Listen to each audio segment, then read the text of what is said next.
राजसमंद नगर परिषद के परिसीमन में 6 गांवों को शामिल करने का विरोध लगातार तेज होता जा रहा है। इसके विरोध में शुक्रवार को 6 गांवों के सैकड़ों ग्रामीणों ने रैली निकाली और जिला कलेक्ट्रेट पर प्रदर्शन किया।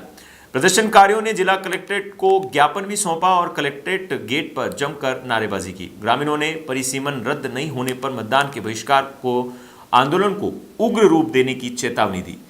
ज्ञापन के माध्यम से उन्होंने कहा कि राजसमंद नगर परिषद की सीमा विस्तार, वार्ड संख्या और परिसीमांकन की कार्यवाही अधिकारियों ने पूरी कर ली है, जिसमें मोरचना, भगवानदा खुर्द, एमडी, केरोट, शंकरपुरा, पिपड़ा समेत 6 गांवों को नगर परिषद की सीमा में शामिल करने का प्रस्ताव भेजा गया है। अधिकारियों ने बिना ग्रामीणों से फीडबैक लिए ऐसी कमरे में बैठकर ये प्रस्ताव तैयार किया और इस पूरी कवायद से गांव को पिक एंड चूज किया जा रहा है, जिससे राजनीतिक दुर्भावना की भावना प्रतीत हो रही है।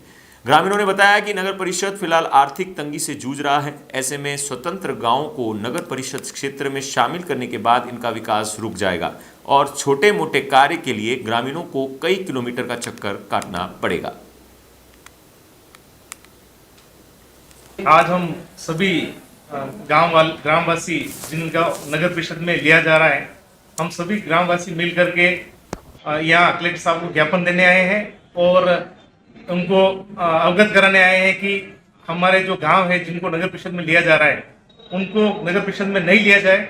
उसका रीजन ये है कि प्रमुख जो गांव है, सिलेक्टेड गांवों को इनमें लिया गया, जबकि इनसे कम परिधि की दूरी वाले गांव बहुत सारे हैं, उनको छोड़ा गया। यानी कि जो ये तैयार किया गया है कि नगर परिषद में इनको जोड़ा जाए, वो सरासर गलत है। वो किसी ऑफिस में बैठ करके और जैसे किसी प्रकार से षड्यंत्र पूर्वक बनाया गया वो प्रस्ताव, ऐसा प्रतीत होता है।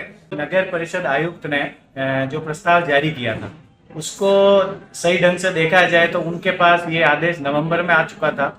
नवंबर के बाद इन्होंने 14 फरवरी को माननीय कलेक्टर महोदय को प्रस्ताव बना के भेजा गया। तो लगभग 3 महीने तक इन्होंने प्रस्ताव बनाया। तो उस 3 महीनों में ना तो इन्होंने कोई सर्वे किया, ना ग्रामवासियों को कोई सूचना करी, ना किसी से कोई राय ली गई। 3 महीने में गुपचुप में सिर्फ एसी के कमरे में बैठकर इन्होंने प्रस्ताव बनाए, जिनके आंकड़े भी सही नहीं है। उस प्रस्ताव में मेरे मोरचना गांव की बात करूं तो कम से कम 14 खामियां तो मैंने उस प्रस्ताव के अंदर निकाली है, जो कि कलेक्टर साहब के समक्ष हमने आज प्रस्तुत भी करी है। अगर देखा जाए तो नगर परिषद की सीमा से सटते हुए लगभग 14 गांव है। 14 में से फिर 6 ही को क्यों लिया गया? और 6 भी वो लिए जिनकी डिस्टेंस कम से कम 7 से 8 किलोमीटर है। तो जो नगर सीमा से सटे हुए 1 किलोमीटर की दूरी वाले जो राजस्व गांव है, उनको अनदेखा क्यों किया गया? हमारे इसमें काफी सवाल है।